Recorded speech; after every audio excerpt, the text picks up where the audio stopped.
Oh, my God. In fact, just play it if you can. And then I'll give tribute where tribute is due. Are you confident that New York will be back? He says it's back already. No, I think we're doomed. Really? I'm not confident at all. I think we're finished. I think it's so broke it can't be fixed. Really? That's what I see. When I took a walk. I mean, I walk all over the city, you know that. But for some reason, I wind up on 8th Avenue. You go from 8th Avenue, you walk up there, you're in hell, man. You're in hell. Go like from 34th Street, 33rd Street, 32nd Street, up to 57th. You're in hell. It's true. The junkies, it's horrible. the There's homeless. junkies, there's beggars, there's junkies, there's migrants. I mean, we're giving the migrants money. We put them in a hotel. We give them phones so they could rob us. They're here to rob us. They're not here like our ancestors to do better and to make better lives for themselves. They found a bunch of suckers, and we're it. That's months ago, Steve Sharippa, a.k.a. Bobby Bacala, a.k.a. just put on the shelf with no more episodes of Blue Blood scheduled. Caused a number of the cast players to cry. I don't think Bobby Bacala was crying, but he's spot on. And he said this months ago, and Nancy, you're there like almost every other day. Can you describe the effect of these Venezuelan gangbangers that we have invited into our country through their papachulo, Joe Biden, the person who rolled out the red carpet for them, Eric Adams, swagger man with no plan, Governor Holcomb, and the millions of dollars we've had to spend to care, maintain them, house them, feed them, wash them, clothe them. What it's like going through that corridor now?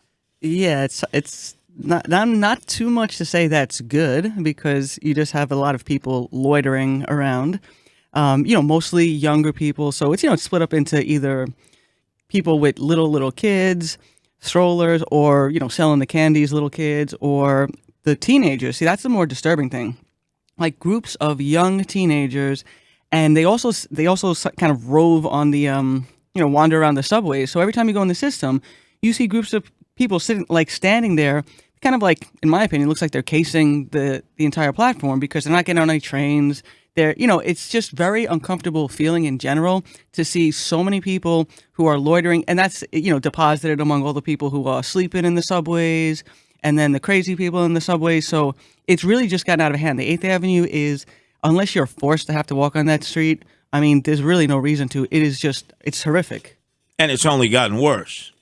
So the mayor is claiming that we are the safest big city in America. The crime has gone down 9 straight months. That we're not just surviving, we're thriving. And he is completely delusional. Way delusional. It's getting worse. And the illegals keep pouring in. Most of the troublemakers are from Venezuela. You can see the tattoos right on their neck. You could see it on their hands, their fingers, their knuckles, sometimes their forehead. Definitely Venezuelan gangbangers. They're organizing. They're recruiting more young to join their gangs. And they know there are no consequences.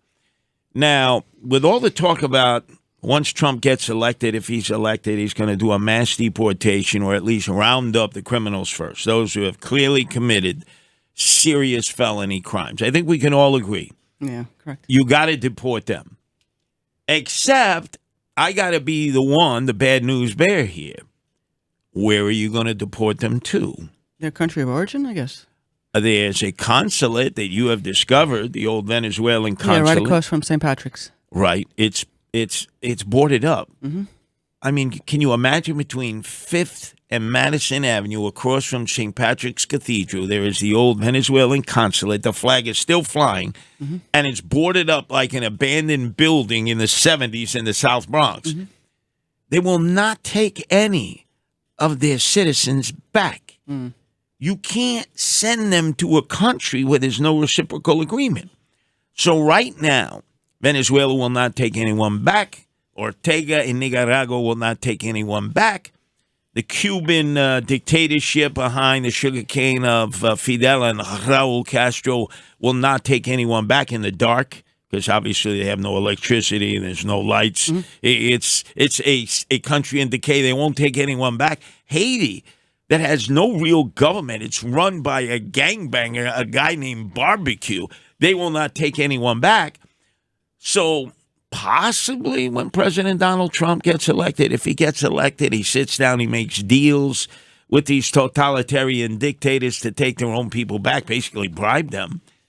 But as it stands now, and I can't be any more specific about this, if in fact a Venezuelan gangbanger committed a violent crime and he were arrested and he actually went through the criminal justice system and a sentence was imposed upon him, he's got to serve that sentence in an American jail or an American prison. Once he's released, there's nowhere to send him. The reality is all these Venezuelan gangbangers, unless Trump is able to negotiate something with Maduro to take them back, which is basically bribe them to take them back, they're here forever. I don't like the sound of that. They're going to have children, what they call anchor babies, and you'll never be able to extricate them because the American population, the moment they see families being separated, mothers and fathers being separated, children, grandchildren crying, watch how quickly hardcore Americans would say, deport them all. We're like, well, not that family. Well, not this family. Not that family. The American dream. Not this family. Not that family.